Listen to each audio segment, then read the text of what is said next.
Bonjour à tous, aujourd'hui revue sur Fury Sanctuary avec la Figma numéro 206, l'ennemi toujours de Cobra, j'ai nommé Crystal Bowie qui nous vient dans cette boîte somptueuse, noire, or, gris, anthracite, vraiment magnifique. On voit que voilà, notre ami au fond avec son verre et ses différents accessoires qu'on va voir tout de suite après d'un petit peu plus près.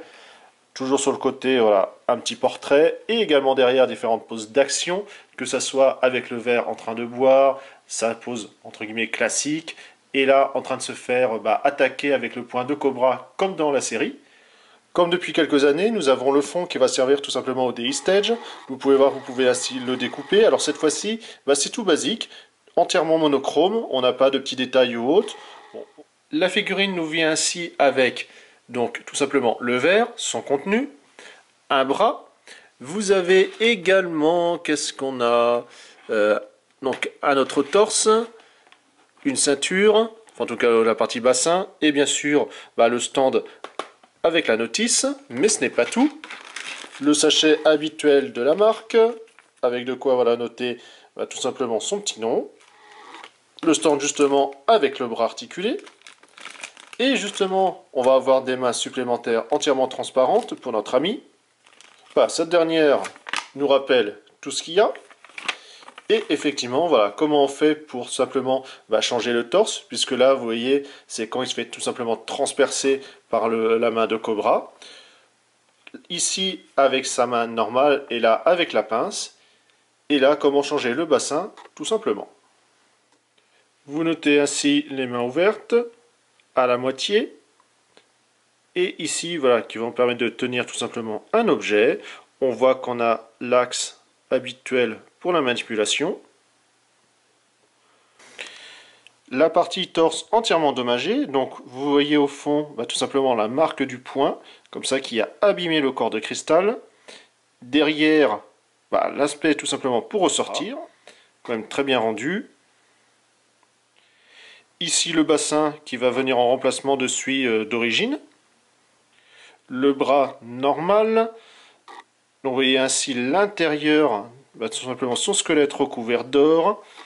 On retrouve le point fermé ici, toujours le même système d'axe. Le ball joint, propre à la marque, donc effectivement assez plat. Le verre, mais également de quoi le remplir au niveau contenu, comme cela. Alors ce qui fait tout de suite bizarre en le voyant ainsi, c'est qu'il est quand même assez allongé au niveau du torse, sûrement pour pouvoir tout simplement échanger les parties, mais c'est vrai que ça donne voilà, un côté un petit peu disgracieux, un peu bizarre. En plus, il est assez svelte au niveau de la carrure, il a de gros bras. Bon voilà, c'est un peu moins pire en main, mais quand même, n'empêche, il est un petit peu disproportionné, je trouve personnellement. En tout cas, cette partie entièrement transparente, font comme avec les archétypes, permet de voir absolument toutes les articulations. Ce qui est vraiment somptueux, c'est qu'on va avoir des parties à l'intérieur qui sont couleur dorée, qui vont également être en brillant, comme vous pouvez voir aussi à l'extérieur. La pierre rouge au centre, mais on va voir ça tout de suite d'un petit peu plus près. On voit ainsi voilà l'intérieur du corps. Avoir moulé ainsi, ça donne voilà vraiment plaisir de voir le personnage, de le retrouver. Et ça donne une classe absolument folle. Voilà, on peut voir ici la colonne vertébrale avec les omoplates. Tout ce qui est bassin et autres, voilà, absolument somptueux. On voit tout le squelette interne. Concernant la pince, c'est comme le visage, on a un magnifique doré brillant. Absolument somptueux. Bon, pince non fonctionnelle, hein. C'est un petit peu dommage. Le visage de notre ami Bowie, dans le même rendu que la pince, très bien ciselé. C'est vraiment magnifique. Le personnage déjà à la base a beaucoup de classe. Voilà, il en impose. Et là, c'est une très belle réussite de figurine. Pour les mouvements, bon, on est habitué. Vous avez le ball joint ici. Par contre, le cou est fixe. Vous avez que le ball joint au niveau de la nuque, tout simplement. Ici, ball joint voilà, en double. Rotation. Le biceps, tout simplement, est bloqué.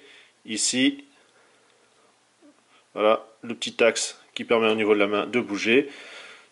En haut, en bas. Alors ce qui change également, c'est que le bassin ici, vous voyez la partie, c'est du caoutchouc. Alors que celle qui est fournie en supplément est en plastique dur. vous avez forcément cette partie-là qui va bouger, rotation également, le genou, le pied avec la rotation, mais par contre, comme je vous disais, vous n'avez pas de pointe qui bouge. Et au niveau de la pince, en fait, ici, bah, c'est bloqué. Et pareil, ça ne tourne pas et ça ne se plie pas. Un beau packaging, une belle figurine, malgré voilà, les petits reproches que je lui ai faits. Il n'empêche qu'avec ces deux compères, bah, tout simplement Lady et Cobra, ça va faire un super diorama. J'espère que ça vous a plu, on se dit à une prochaine, salut!